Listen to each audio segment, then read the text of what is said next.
Big pass டே 3 இதில் வந்து ஒரு வழக்காடு மன்றம் வச்சாங்க. என்னதுன்னா ஆண்களா பெண்களா அப்படின்னு.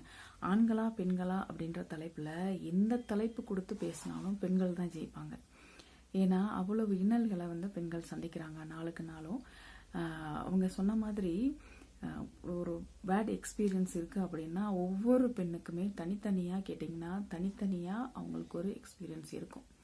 இவங்ககிட்ட இந்த பொழப்பை எப்படி நடத்துறது, உயிர் வாழ்றது, நடமாடுறது, பஸ்ஸில் போகிறது, வேலைக்கு போகிறது, எல்லா இடங்கள்லையுமே பிரச்சனை இருக்குது அப்படின்னு நம்ம எடுத்து பேச ஆரம்பித்தோம்னா பெண்கள் கட்டாயம் ஜெயிப்பாங்க.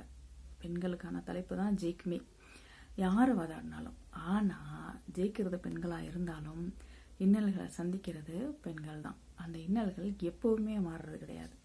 ஒரு சிலருக்கு வந்து பாதுகாப்பு ரீதியாக பாதுகாப்பு கிடைச்சா கூட அவங்க இன்னல்களை சந்திக்கிறது இல்லை. ஆனால் பெரும்பாலான பெண்கள் எல்லாருக்குமே தனி கதை இருக்குது.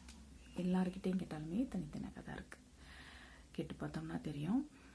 அதே மாதிரி தான் இன்றைக்கி பிக் பாஸில் அவங்க பெண்கள் அணி ஜெயிச்சிருக்காங்க. முத்துவை பேசினதாக இருக்கும், ஆர்ஜே ஆனந்தி பேசினதாக இருக்கும். ஆர்ஜே ஆனந்தி பேசினதெல்லாம் அந்த பாயிண்ட்ஸ்லாம் கொண்டு வருவாங்க அப்படின்னு எதிர்பார்க்கவே இல்லை. சில பாயிண்ட்ஸ் எல்லாம் இவ்வளவு யோசித்து அழகாக பேசி ஜெயிச்சாங்களே தவிர, ஆனால் பெண்களுக்கு தினம் நடக்கப்படுற இன்னல்கள் வந்து அது மாறுறதே கிடையாது.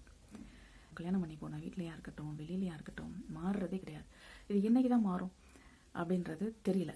இந்த உலகம் அழிஞ்சால் மட்டும்தான் இந்த இன்னல்கள் பெண்களுக்கானது மாறும். அடுத்து டே 3ல் வேறு என்ன நடந்தது?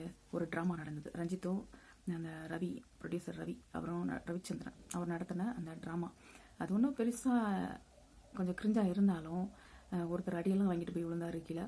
அதெல்லாம் நடந்தால் கூட கடைசியில் கிளைமேக்ஸில் வந்து ஜாக்குலின் ஒரு ஒப்பாரி ராகம் பாடினாங்க.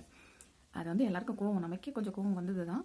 ஆனால் வந்து அங்கே அவங்க ஜாக்குலின் அழுதுருக்க தேவையில்லை, கோவப்பட்டிருக்கலாம், 2 திட்டு திட்டிட்டு போயிருக்கலாம். அந்த ட்ராமா தேவையில்லை. அவங்க என்ன பிளான் பண்ணி வந்திருக்காங்க அப்படின்னா எமோஷன் கண்டிப்பாக நம்ம வெளிப்படுத்தணும், சவுண்டாக பேசணும், எந்நேரமும் நம்ம கேமரா முன்னாடி நிற்கணும், எல்லாம் பேசணும். பேசிக்கிட்டே இருந்தால் தான் நம்ம கேமராவில் காட்டுவாங்க. அப்போது அது சரியோ தப்போ அப்படின்னாலும் கேமரா அட்டென்ஷனை வாங்கினா 106 நாள் ஓடிடலாம், வேலை முடிஞ்சுது அப்படின்னு பிளான் பண்ணி வந்திருக்காங்க. வேறு ஒன்றும் இல்லை. அடுத்து வந்து தரகுப்தா பேசுனது வந்து சாஃப்டாக தான் இருந்தது, கொஞ்சம் கடுப்பேற்றுற மாதிரி. அவங்களுக்கு தெரிஞ்சிருக்கு பாருங்களேன், இப்படி பேசினா தான் அவங்களை கடுப்பேற்ற முடியும், சுனிதாவை கடுப்பேற்ற முடியும் அப்படின்னு சொல்லிட்டு சாஃப்டாக பேசுகிற மாதிரி கடுப்பேற்றினாங்க. அது மாதிரி ஒரு சிலருக்கு தான் வரும். ஆனால் சுனிதா வந்து நல்ல கோபம் வந்துச்சு. அவங்களும் சர்வே பண்ணுறதுக்கு வாய்ப்பு இருக்குது. தர்ஷாகுப்தாவும் சர்வே பண்ணுறதுக்கு வாய்ப்பு இருக்குன்னு ஒரு நாள். அடுத்து வேறு யார்?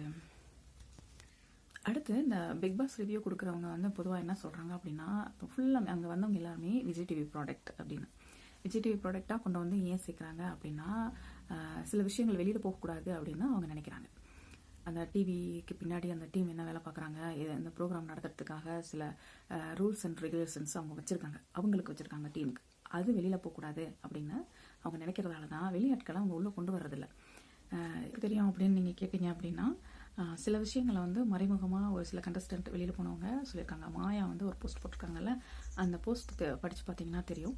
பிக் பாஸ்க்கு வெளியே, அதாவது பிக் பாஸ் டீமுக்குள்ளே என்ன நடக்குது, அந்த விஷயங்கள்லாம் வெளியில் போகக்கூடாது அப்படின்றத வந்து அவங்க மறைமுகமாக சொல்லியிருக்காங்க. ஏன்னா பிக் பாஸ் உள்ளே நடக்கிறது வேறு, நம்ம வாழ்க்கை வேறு. பிக் பாஸை கேமாக பாருங்கள் அப்படின்னு அவங்க அழுத்தம் திருத்தமாக சொல்லியிருக்காங்க. அப்போ வந்து சில விஷயங்கள் வெளியில் போக வேணாம் அப்படின்னு நினைக்கிறதுனால தான் அவங்க மக்களையே, அவங்க ப்ராடக்டையே உள்ளே கொண்டு வருவாங்க. அப்போ தான் விஷயம் வெளியில் போகாது. கேம் நல்லா போகணும், இன்ட்ரெஸ்டிங்காக போகணும். அதே நேரம் வந்து அவங்க போட்ட ரூல்ஸும் ரெகுலேஷன்ஸும் வெளியில் போகக்கூடாது அப்படின்றத அவங்க கவனமாக இருக்காங்க. அப்போ அவங்க நினைக்கிறது கரெக்டு தானே. அவங்க ப்ராடக்ட் வரதுனால என்ன பிரச்சனை? உங்களுக்கு தேவை என்டர்டைன்மெண்ட், நீங்கள் பார்த்துட்டு ஜாலியாக ரிவ்யூ கொடுத்துட்டு காசு சம்பாரிச்சிட்டு போகலாம்.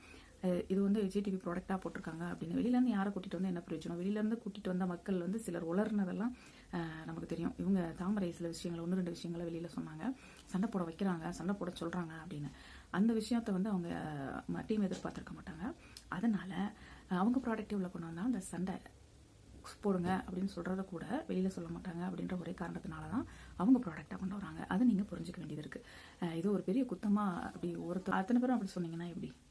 இப்போல்லாம் யூடியூப்பை திறந்தாலே பிக் பாஸ் ரிவ்யூ அப்படின்னு சொல்லிட்டு ஒவ்வொருத்தரும் சேனல் வச்சுருக்கவங்க, சேனலே ஆரம்பிக்காதவங்க கூட புதுசாக ஆரம்பித்து ரிவ்யூ கொடுக்குறவங்க அந்த மாதிரி இருக்காங்க. அவங்க கூட என்ன சொல்கிறாங்க அப்படின்னா, விஜய் டிவி ப்ராடக்டாக நீங்கள் சேர்த்துருக்கீங்க, வெளியிலேருந்து ஆட்கள் வரலை அப்படின்னு. வெளியிலேருந்து ஆட்கள் கொண்டு வர்றதுக்கு காரணமே இதான்.